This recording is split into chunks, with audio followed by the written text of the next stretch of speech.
Good day po, ma'am. So, ito po yung isa pa po sa mga art na poem na napili ko. Ito lang napili ko gawa ni Jose Rizal, which is yung awit ni Maria Clara. So, ang awit ni Maria Clara. Kay tamis ng oras sa sariling bayan, kaibigan lahat ang abot ng araw, at sampu ng simoy sa parang ay buhay, aliw ng panindim pati kamatayan.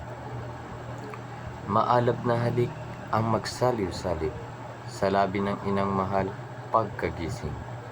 Ang pita ng bisig asya'y yapusin, pating mga matay ngumiti man din.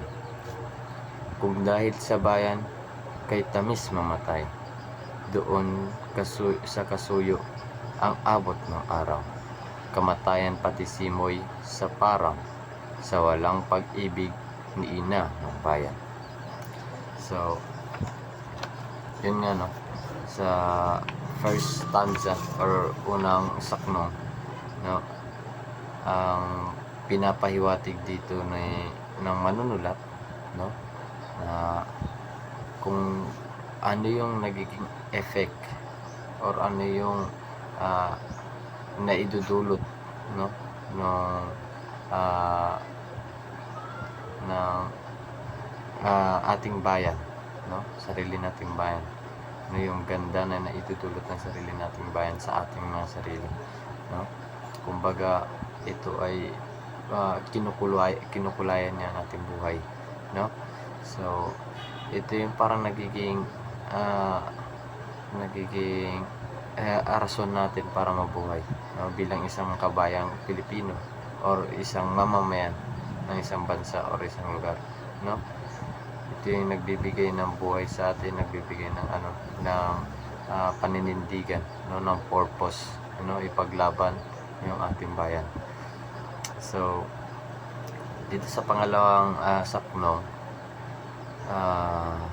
parang inihahalin tulad, hindi parang inihahalin tulad talaga ng may akda ang inang bayan sa isang ina, at yung may akda, no, yung parang inihalin tulad niya sa ang sarili niya, no, sa isang bata or sanggol, kung saan nagnanais o nangangailangan ng pagmamahal ng isang magulang, no, masaya sa piling ng kanyang magulang.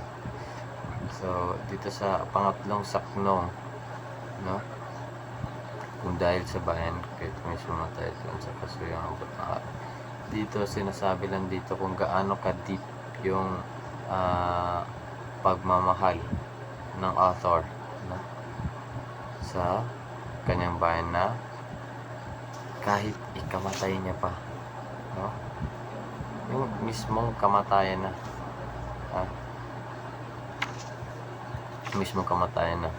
napapatamis pag ikaw ay namatay sa sarili mong bayan. Ang pangit na mamatay, no? Kumbaga it's scary, nakakatakot, pero if yung kamatayan na yun is para sa bayan, he will gladly accept it. Yun yung pinapadala ng author. So proceed tayo sa background ko. So medyo malabo, no. Ito.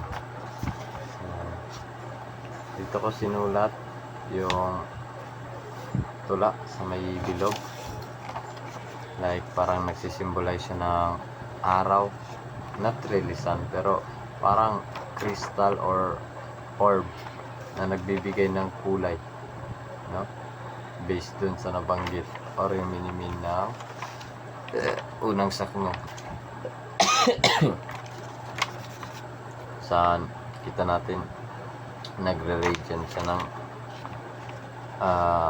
different colors, na binalance out ko na lang rin yung medyo red or orange dito sa kabila, dito yung mga greenish and blue sa kabila.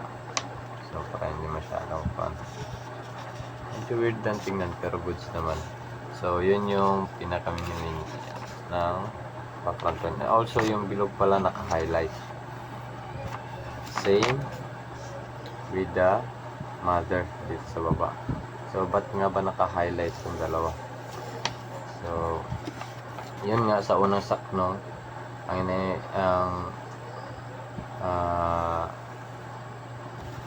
ito ang nagre-represent sa unang saknong, no? Ito yung nature o yung bayan. Siya yung nagbibigay ng kulay. And sa pangalawang saknong, yung nanay na yung tinutukoy doon, ito na yung pinaportrait na ni Rizal na ang inang bayan ay mismong parang nanay, no?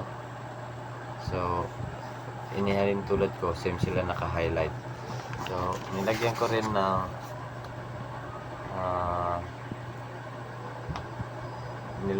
ng highlight tong braso ng bata.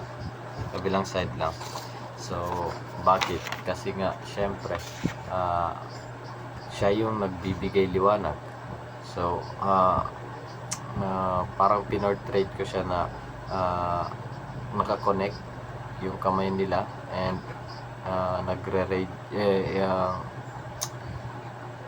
parang naipapasa niya yung liwanag, no, na mayroon siya doon sa author na yan, or sa bata na ito, kasi yung bata dito nare-represent niya is yung author based sa saknong 2.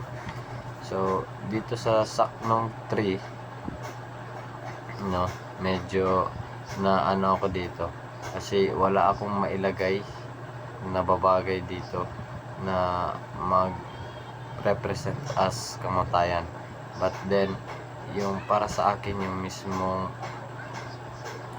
yung mismong pag-guide lang ng inang bayan sa atin, no, patungo sa makulay na paligid, hardin or open space na field, no.